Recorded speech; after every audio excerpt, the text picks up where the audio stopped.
My name is Henry Lewis. I am 42 years old, and by most standards I've won at life. Wealth? Immeasurable. Power? Unquestionable. I've built an empire that stretches across industries, but despite everything, my evenings end the same way. In a cold, cavernous house, echoing with nothing but silence. Success, I've learned, comes at a cost. For years, I convinced myself that love was a distraction, a weakness I couldn't afford. 2 failed marriages only solidified my resolve. Love wasn't for people like me. It was messy, unpredictable, and utterly pointless. But there was one undeniable void in my life. My legacy. My name. I needed an heir, a child to continue what I'd built, but without the entanglements of a traditional family. I wanted control, a plan executed with precision. That morning, sitting in my glass-walled office overlooking the city, the idea crystallized. Contract. A surrogacy agreement. I had the resources to find someone who would accept, someone who could carry my child without emotions getting in the way. It was perfect, logical. No strings, no complications, just business. Later that day, as I drove my sports car through the city's maze of streets, my mind drifted to how I'd execute the plan. Lawyers could draw up the perfect agreement. Agencies could vet candidates. But something about outsourcing such an intimate role felt wrong. I wanted to choose this person myself. It wasn't just about biology. It was about intuition. Then, at a red light, I saw her. She sat on the sidewalk, cross-legged, her focus on the paper she was sketching. Her brown hair hung in messy waves, her clothes patched and worn. Despite her circumstances, there was something arresting about her. It wasn't just her striking blue eyes. It was the way she existed, as if the world around her didn't matter. She was entirely absorbed in her drawing, invisible to passers-by. But not to me. The light turned green. I drove on, telling myself it didn't matter. But a few blocks later, I found myself pulling over. My hands gripped the steering wheel as I stared at my reflection in the rearview mirror. "What are you doing, Henry?" I muttered. It was absurd. And yet, my gut said to go back. When I returned to the corner, she was still there, oblivious to my presence until I parked and rolled down the window. "Hey!" I called out. Her head snapped up, her expression wary. She didn't answer, just stared, clutching the sketch pad to her chest like a shield. "Come here," I said firmly. Her hesitation was palpable, her body tensed like a cornered animal. "What do you want?" she asked, her voice low but steady. "To talk," I replied. "Get in the car. I'll explain." She scoffed. "I'm not stupid. I'm not getting in your fancy car just because you tell me to." I resisted the urge to roll my eyes. "I'm not asking for anything inappropriate. I have a proposition for you. One that could change your life." Her suspicion didn't waver, but something in her gaze shifted. Curiosity, desperation. Finally, she stood, brushing the dirt off her pants. "Fine, I'll listen. But if you try anything, I'm not here to play games," I said coolly, unlocking the door. We drove in silence to a quiet cafe on the edge of the city. She refused to meet my gaze, her fingers gripping the strap of her worn bag as though it was her lifeline. Once we were seated in a private corner, I got straight to the point. "I need someone to carry my child," I said. Her eyes widened, and for a moment I thought she might laugh. Instead, she stared at me as if I'd grown a second head. "You're joking, right?" "No," I said flatly. "This is a business arrangement. I'll provide you with housing, medical care, and a substantial payment. In return, you'll carry the pregnancy to term. No emotional ties, just a contract." Her expression darkened. "Why me?" I shrugged. "Call it instinct. You have something others don't. Resilience." She let out a bitter laugh. "Resilience? Is that what you call starving on the streets?" "I call it survival," I said. "And survival takes strength." She studied me, her eyes sharp. "And what happens when the baby is born? You just take them, and I'm out on the street again?" "No. You'll walk away with enough money to start over. To never have to sleep on the sidewalk again." Her jaw tightened, and I could see the wheels turning in her head. I'd backed her into a corner, and we both knew it. "You make it sound so simple," she said bitterly. "It is simple," I replied. "But it's also a choice. Take the deal or don't. I won't force you." For a long moment she didn't speak. Finally, she leaned back in her chair, crossing her arms. "I'll think about it." I nodded. "You have 24 hours. That night, as I sat in my study, I couldn't stop thinking about her. Layla Parker. That was the name she'd given me. There was something about her defiance, her unwillingness to let the world crush her, that lingered in my mind. She was different. She was the one. When my phone rang the next evening, I didn't need to check the caller ID. "I'll do it," she said, her voice steady but resigned. "Good," I said. "I'll have my assistant arrange the details." And just like that, the deal was sealed. What I didn't realize then was that this arrangement, so carefully calculated, would unravel every part of the life I'd built. Layla Parker arrived at my office the next morning, looking worlds apart from the defiant woman I'd met on the street. She was dressed in clothes my assistant had arranged, simple but clean, though they couldn't erase the weariness etched into her features.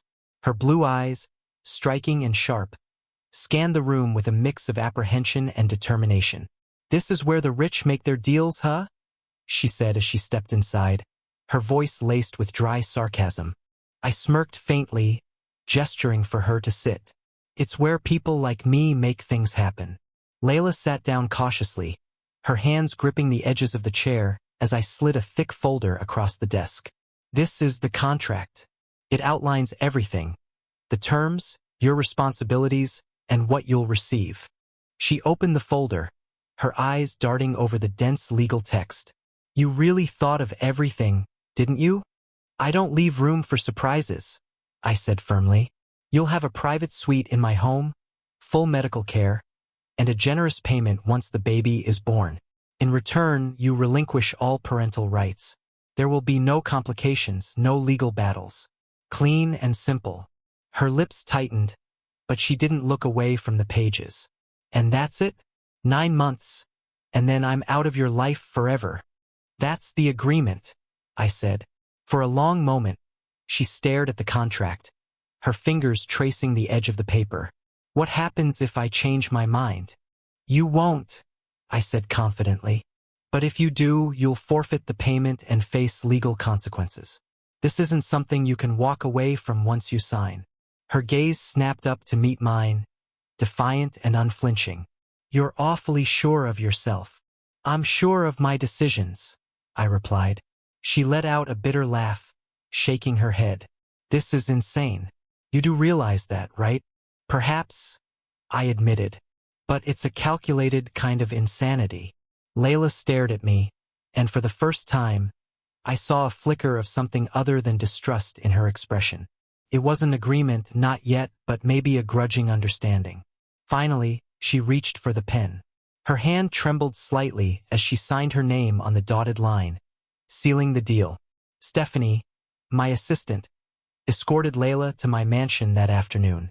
I stayed behind, busying myself with work, though my thoughts frequently drifted to her. I'd done my due diligence, checked her background, ensured she was physically healthy, but there were still variables I couldn't control. Layla Parker was unlike anyone I'd ever dealt with, and that unpredictability both intrigued and unsettled me. When I returned home later that evening, Stephanie briefed me on her progress. "She's settled into the guest suite," she said, "but I don't think she's quite comfortable yet. She spent most of the afternoon standing by the window." "Give her time," I replied. "She'll adjust." But when I passed by the guest suite on my way to my study, I paused. The door was slightly ajar, and I could hear her voice, soft, hesitant. Peering inside, I saw her on the balcony, talking quietly to herself as she stared at the sprawling gardens below. "This is temporary," she murmured, as if trying to convince herself. 9 months, and then I'm gone." Something about the way she said it struck me. It wasn't the resignation in her tone, but the faint trace of hope buried beneath it. She wasn't just convincing herself of the deal. She was convincing herself that it might actually be the start of something better. I turned away, unwilling to intrude further. But that moment stayed with me long after I'd retreated to my study. The days that followed were uneventful, at least on the surface. Layla adjusted to the routine, daily meals prepared by the chef, medical appointments arranged by my staff, and an endless parade of necessities provided at her request. She didn't complain, but she didn't engage much either. She kept her distance, her walls firmly in place. I told myself it didn't matter. This was a transaction, nothing more. But as I observed her from afar, I couldn't ignore the way she carried herself. Despite everything she'd endured, there was a strength in her, a quiet defiance that refused to be extinguished. One evening, I found her in the library, flipping through a book she'd pulled from the shelves. She looked up when I entered, her expression guarded. "I didn't think someone like you would actually read," I said, a hint of teasing in my tone. She raised an eyebrow. "And I didn't think someone like you would have a library this big." "It's more for show," I admitted, taking a seat across from her. "But you're welcome to make use of it." She studied me for a moment, then closed the book with a soft thud. "Why are you doing this, really?" she asked, her voice quieter now. "You could have chosen anyone." "Why me?" The question caught me off guard. "Because you're different," I said honestly. "You've survived things most people can't imagine. That kind of strength matters." She frowned, as if unsure whether to believe me. "Strength doesn't mean much when you're just trying to get through the day." "It does to me," I said simply. For a moment she didn't reply. Then she stood, clutching the book to her chest. "You're a strange man, Henry Lewis," she said, her voice tinged with something almost resembling amusement. "I still haven't decided if that's a good thing." She left before I could respond, leaving me alone in the quiet library. But her words lingered, echoing in the silence. For the first time, I wondered if this arrangement was going to be more than I'd bargained for. It had been a month since Layla moved into my mansion. By now, she had settled into the rhythms of her new life: doctor's visits, regular meals, and the quiet solitude of the house. Yet the tension between us remained. She avoided me when she could, and when we did cross paths, our conversations were clipped, cautious. It was as though we were both waiting for the other to break the unspoken barrier between us. One evening, I came home late from a meeting to find her sitting alone in the living room, the soft glow of the fireplace casting shadows on her face. She was sketching again, her fingers moving quickly across the paper. For a moment, I stood in the doorway, watching her. She seemed lighter, her usual guarded expression replaced with something softer. But when she noticed me, the walls went back up instantly. "Couldn't sleep?" I asked, stepping into the room. "Something like that," she replied, her tone neutral. She closed her sketchbook and set it aside, as though shielding its contents from me. "You don't have to hide that," I said, nodding toward the book. "I've noticed you draw a lot. It seems to help." Her lips pressed into a thin line. "It's just a habit. Nothing worth mentioning." "Sometimes habits tell us more about ourselves than we realize," I said, taking a seat across from her. "May I see?" She hesitated, her fingers curling protectively around the sketchbook. But then, with a sigh, she handed it over. I flipped through the pages, surprised by what I saw. The drawings were raw, emotional portraits of people, moments, and places that seemed to carry an unspoken weight. "You're talented," I said honestly, closing the book and handing it back. "Why didn't you pursue this?" Her laugh was bitter. "Because life doesn't care about talent when you're trying to survive." I didn't have a response to that. Instead, I studied her, noticing the way her gaze flickered toward the fire as though searching for answers it couldn't give.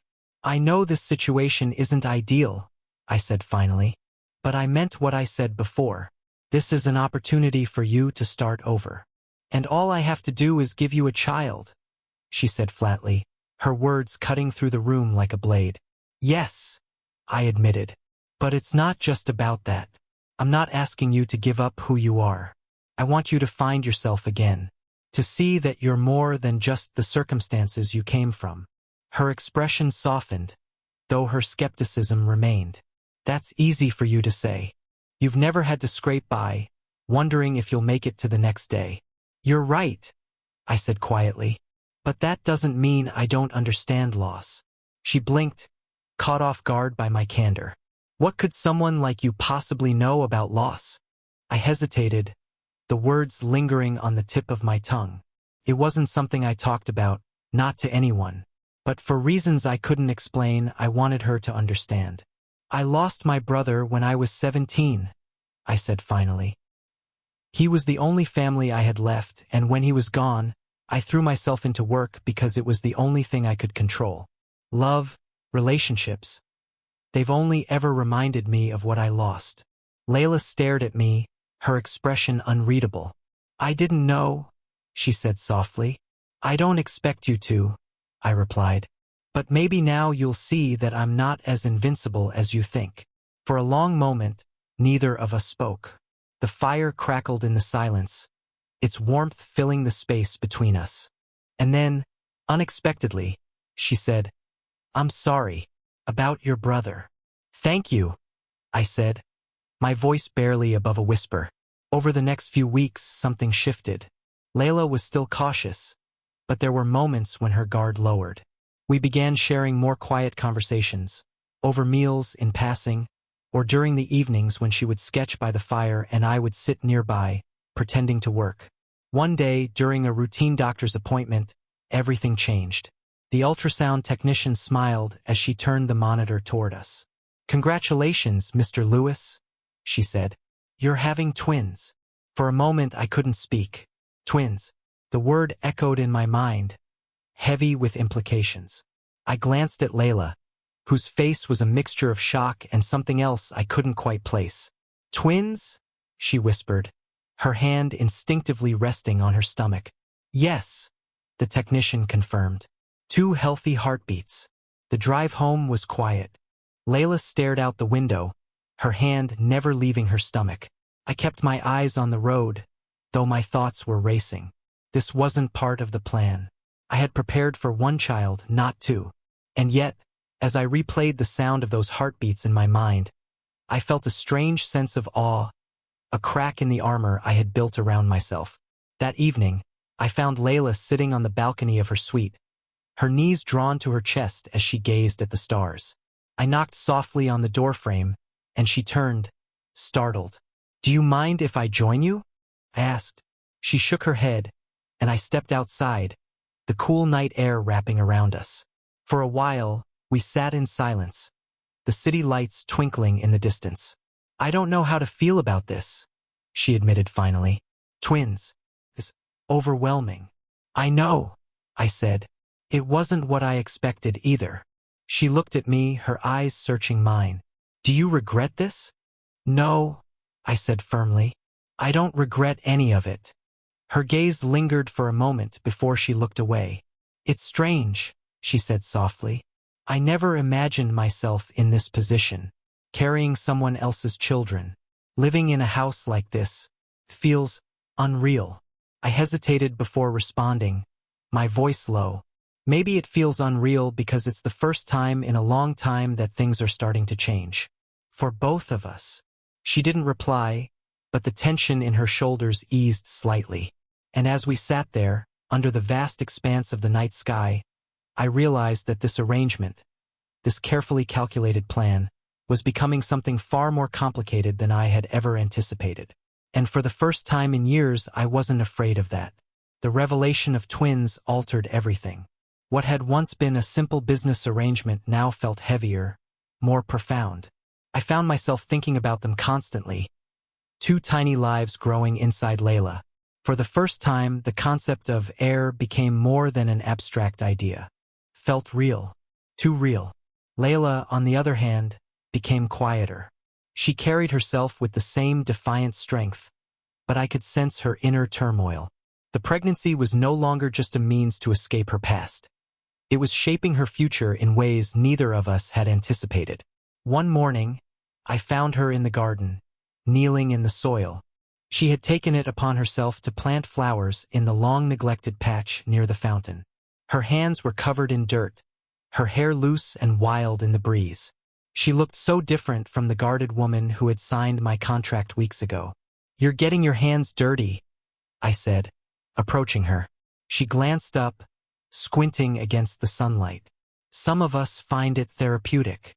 I smirked, leaning against the fountain. "Gardening wasn't in the contract. Neither was you talking to me outside of scheduled medical updates," she shot back, a faint smile playing on her lips. It was the closest thing to banter we'd had, and for some reason it pleased me. "Touché," I said, "but it's my garden, so I'm entitled to question your motives."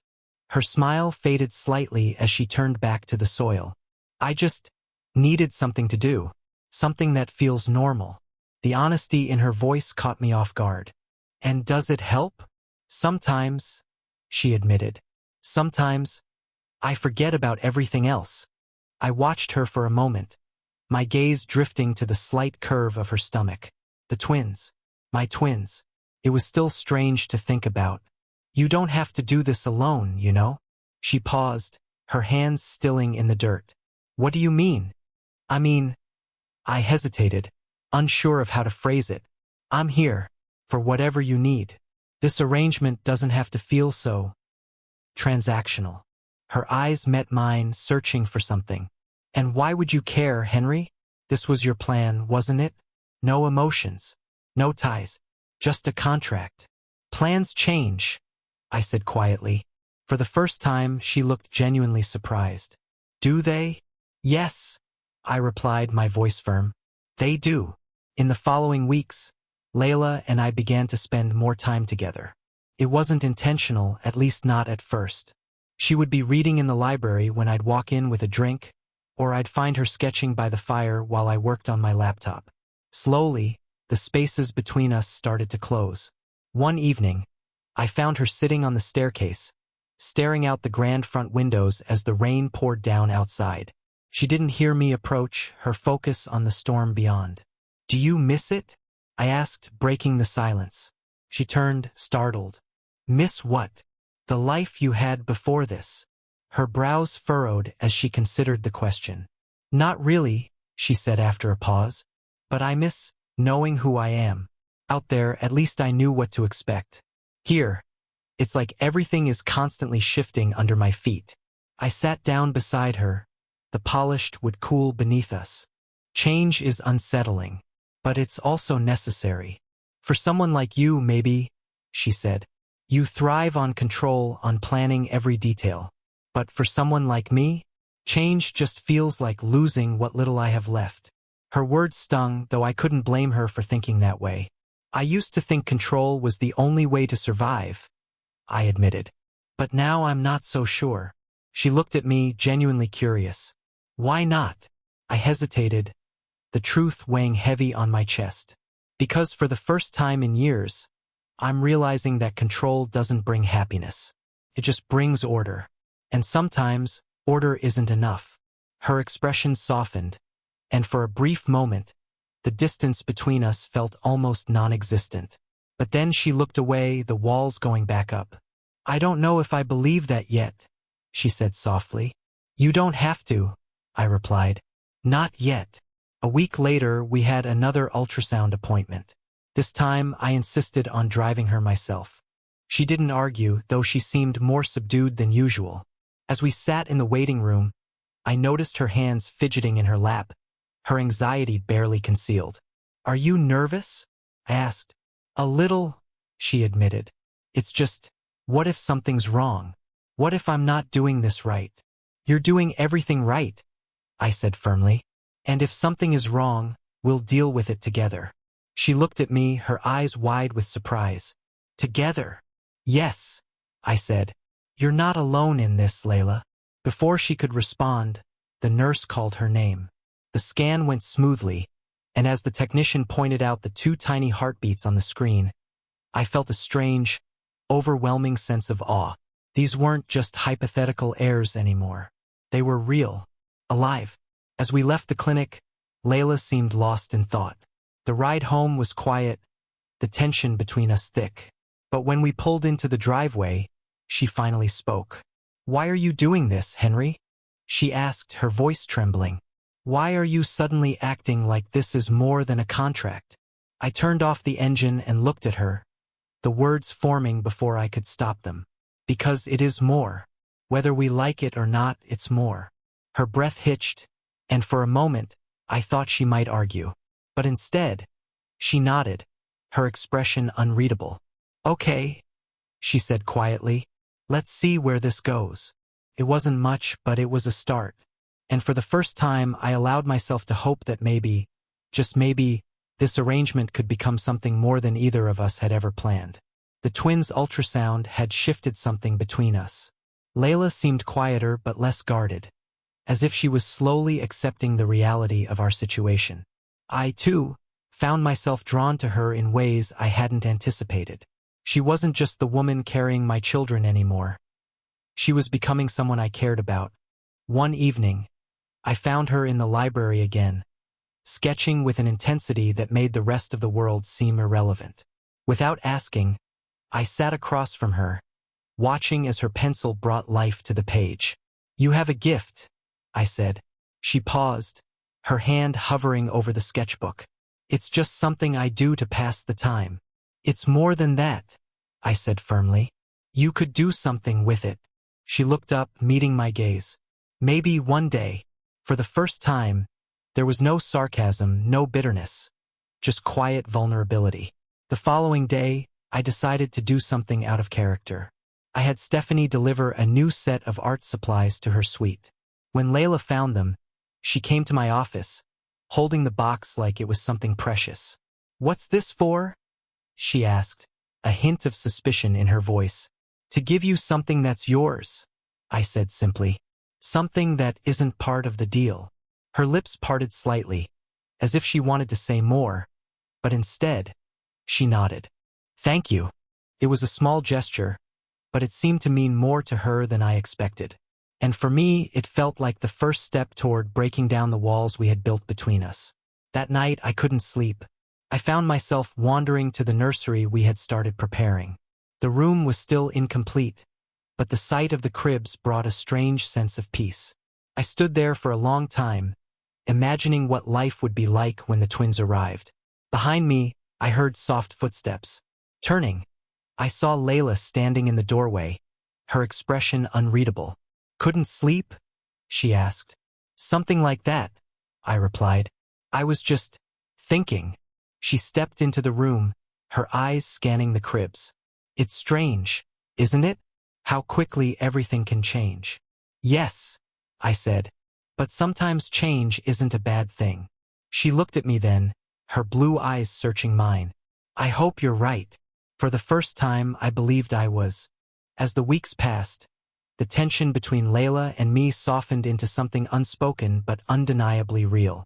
We began to share quiet moments, conversations that lingered longer than they should have. Yet, neither of us acknowledged the shift aloud. One morning, as I passed through the dining room, I found her sitting at the table, a plate of untouched breakfast in front of her. She was staring out the window, lost in thought. Is something wrong? I asked, breaking her reverie. She blinked and looked at me. No, just thinking about the future. I pulled out a chair and sat across from her. What about it? She hesitated, fiddling with the edge of her napkin. I don't know. The twins, this arrangement, what happens when it's all over? I leaned forward, resting my elbows on the table. What if it doesn't have to be over? Her eyes narrowed slightly. What are you saying? I don't know yet, I admitted. But this isn't just a transaction anymore, Layla. At least not to me. She didn't respond immediately, but I could see the emotions flickering behind her eyes. Hope, fear, and something she wasn't ready to name. It's not that simple, she said finally. Maybe it doesn't have to be, I said softly. Later that week, during another ultrasound appointment, I noticed something I hadn't before. As the doctor showed us the twins on the monitor, Layla's hand instinctively reached for her belly. There was something protective, almost maternal, in the way she touched it. For the first time, I saw the bond she already had with the babies, one I hadn't fully understood until now. On the drive back, I broke the silence. You care about them, don't you? She glanced at me, startled by the question. Of course I do. How could I not? Her answer was so simple, so honest, that it made me question everything I thought I knew about this arrangement. I care about them too, I said quietly. And about you. She turned to look at me, her expression unreadable. Why now, Henry? Why are you saying this now? Because I don't want to wait until it's too late, I admitted. For the rest of the drive, she didn't say a word. But the way she looked at me told me I had planted a seed. A possibility she couldn't ignore. That evening, I found her in the nursery, arranging the small clothes we had bought for the twins. She looked up as I entered, her expression softer than I'd ever seen it. You know, she said, her voice barely above a whisper. Sometimes I wonder if this could actually work. What do you mean? I asked. She hesitated, then met my gaze. Us, all of this. What if it doesn't have to be just a deal? I took a step closer, the distance between us shrinking. It doesn't, I said. Not if we don't want it to be. For the first time, she didn't pull away. And for the first time, I let myself believe that maybe, just maybe, we were building something real. The conversation in the nursery lingered in my mind for days. I couldn't shake the way Layla looked at me, the way her voice trembled with a mix of hope and fear. She was beginning to see what I had started to understand. This wasn't just about the twins. This was about us. The next morning, I decided to take a risk. I knocked on her door and waited until she opened it, her expression guarded but curious. Come with me, I said, gesturing for her to follow. To where? She asked warily. You'll see. We drove for an hour, leaving the city behind until we reached a quiet stretch of countryside. The car came to a stop near a lake, its surface reflecting the clear blue sky above. Layla stepped out, shielding her eyes from the sun as she took in the view. Why did you bring me here? She asked, her tone soft but cautious. Because you needed a break from the house, I said. And because I wanted to show you something. I led her to a bench near the water's edge, where we sat in silence for a while. Finally, I spoke. This is where I used to come with my brother when we were kids. It was our escape, a place where the rest of the world couldn't touch us. Her eyes flickered with surprise. You've never mentioned your brother before. I nodded, my gaze fixed on the lake. He died when I was 17. It was sudden, an accident. Losing him changed everything for me.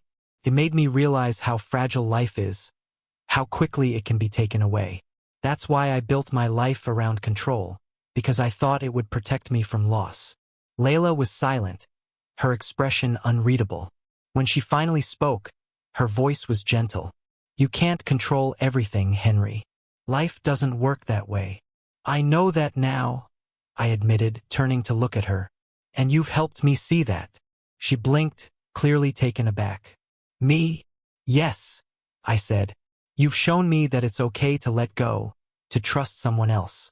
I don't want this to be just a contract anymore. Layla, I want us to be something more.